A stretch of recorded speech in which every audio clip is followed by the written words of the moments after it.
Welcome back. This is your regional news wrap. Police released information this week about a child pornography case in the Marshall area. A 21-year-old man from Marshall is being charged with over 50 offenses related to possession and distribution of such material. Back in November, police seized computers in a Marshall residence during a search, and thousands of images were found. The accused appears in court here in Lloydminster in March. A big announcement at Four Wing Cold Lake this week. Here it is again, in case you missed it. I'm especially pleased today to announce that we are establishing a new integrated personal support center at this base. The support center will bring better counseling and mentorship for current members and veterans of the Canadian Forces and their families. Right now, the closest one is in Edmonton, so not everyone makes the trip there. The center will be located at the Aviation Academy building. Back home now, for the Lloydminster Chamber of Commerce, it was time to pass the gavel. Wendy Flandowski stepped down and the new president, Kevin Lundell, took the reins. He says his goal is to continue Wendy's initiatives to work with all levels of government to better serve our community. We have recently sent forward a policy resolution to the City of Lloydminster asking them to do a study on our local airport and seeing if there are ways that we can enhance service.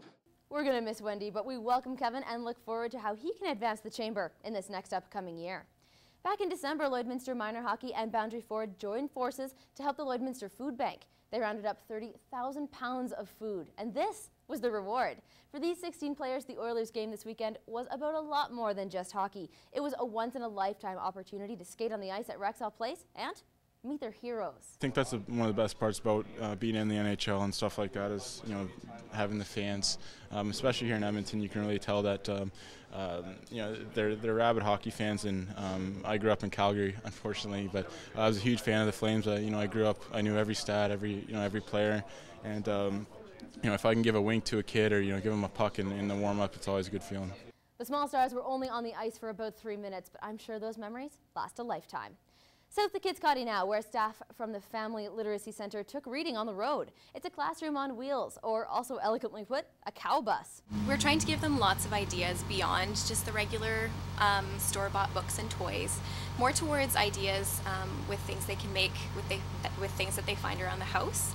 Public library use is down, but the Mayor of Kitskotty accepted 50 new books on behalf of the community from the centre. Hopefully, this will be a positive change for the library. It was time to look for work for people in Cold Lake this week. 70 booths were set up to promote their businesses and try to recruit people from the Cold Lake area. Many people, say in the Air Force, are looking for a second career, and they're wondering, they'd like to settle in the area, but they just don't know how to talk to employers or where to find them, how to get a hold of them, how to discuss what's there for me to stay in Cold Lake area. Over 2,000 people turned out for the event. Husky donated over $180,000 between 10 local nonprofits this week. This is an annual donation from Husky's charitable campaign, and officials say an important part of their business. Well, we are part of the community, and basically it's our way of working with the community, and our employees know that the monies that they donate get put back into the community where we live. So it's an all-around good experience for everybody, including our employees and the community.